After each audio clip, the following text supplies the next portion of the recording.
Hello and welcome to my channel Common Sense Masterclass. You get to hear a lot of pre-COVID and post-COVID in most business discussions these days. However, all the changes which are getting attributed to COVID any which ways had to happen, be it digital adoption, artificial intelligence, machine learning, or automation. Retail as a business has been at the forefront of getting exposed to this accelerated rate of change induced by the pandemic. In the video which follows, I give you a perspective on the changed consumer. And yes, all of us as consumers have moved on to the next level. Therefore, what should the retailers do to adapt to this new normal? Do watch the video till the end. And if you like it, do share and subscribe. And thanks for watching. There is a structural shift happening in the consumer buying behavior. Millions of new consumers are tasting online ecosystem for the first time, and most likely quite a few of them will get hooked onto the platform. Consumers who were sporadic online orderers are forced to shift because of the on-ground situation of COVID. Therefore, it is not a surprise that online grocery and fashion lifestyle will become 10x and 5x respectively of their pre-COVID numbers for most retailers. That leaves a fascinating question mark on the future growth potential of brick and mortar retail. However, there's a strange phenomena taking place which puts the inexplicable nature of consumer behavior in perspective. Any new Apple store, and for example, a new Apple store which just opened up in one of the malls in West Delhi a few weeks back, drew unprecedented crowd in its opening week. So much so that the mall had to stop customer entry for some time to regulate the crowd. Most of the queuing up customers had no intention to buy anything from Apple, nor were they able to explain logically why were they standing in a serpentine queue in these corona times when if they wanted to buy an Apple product, they could have ordered it online. One possible reason is the experience of theater. Any new Apple product launch is like drama. So you have the sound woofer system which is pre-recorded, and it catches the opening of the box, how it is unboxed with the splattering of plastic, etc. There's so much of drama attached to the launch of every Apple phone is what draws in hordes and hordes of customers to have that kind of an experience. If I have to draw a parallel, the same experience of movie theater versus OTT on the mobile cannot be replicated in the living room.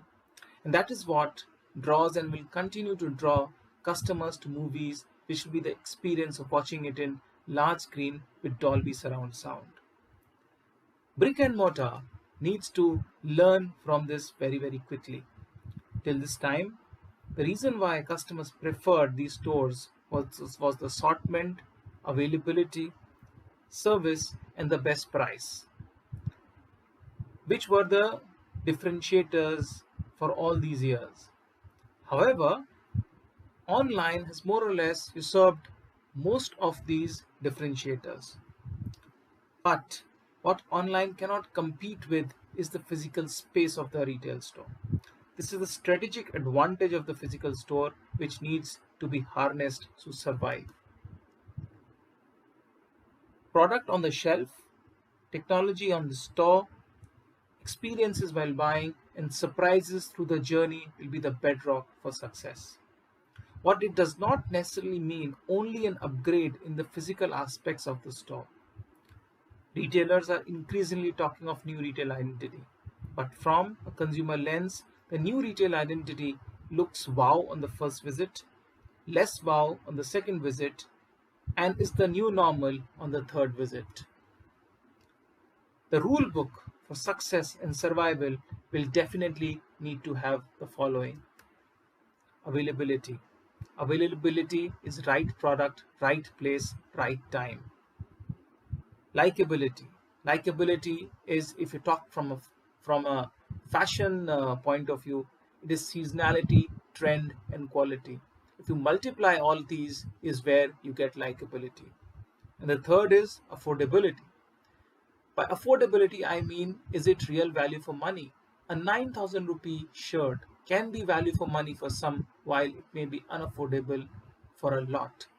Therefore, you need to clearly understand what you stand for as a brand in terms of your value for money proposition, and it does not necessarily mean only the price. Technology, especially do it yourself technology. Now, a lot of us have been exposed to a virtual trial room as a technology which came in India about 3 4 years back. But that was a different point in time. As consumers, we were not very tech savvy and not digitally oriented as we are right now. So do it yourself technology in store for browsing, ordering, paying at key intersection points in the store, and extensive usage of omni-channel, it's going to require new staffing. Because the challenge with omni-channel is, while everybody has been talking about omni-channel for the last 4 or 5 years, one thing which they've missed very clearly is that the existing staff is incapable of selling product digitally, because all through their life they've been selling a product physically. So therefore it becomes a self-defeating exercise.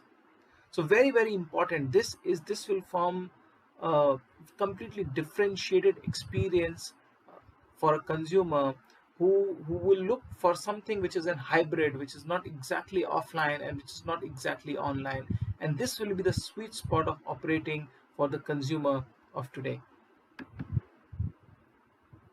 Retailers have to create theater-like experiences, which means spending on elements which are interactive in nature and not just dead mediums like lights, fixtures, flooring, and ceiling.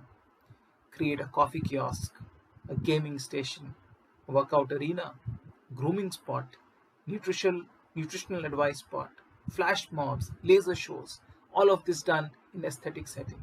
Because again, the learning is from Apple at how they create the drama. An Apple product is not competing on features, it is not competing on phone speed, it is not competing on camera capability. It has shifted the paradigm to beauty. Now, how do you compete with something beautiful?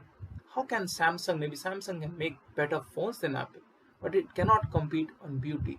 Therefore, the learning from there, from physical store success of Apple is that how can you quickly take up that learning from Apple and put it into brick and mortar retail for fashion, lifestyle, and grocery. And lastly, human beings love surprises. QR code based games, impromptu and intuitive consumer offers will build far reaching repeat visit frequency compared to dead promotional signages and standard promotions. All or some of them may sound impractical today, but these will become the new retail differentiators. Thanks for watching. If you have liked this video, do share and subscribe.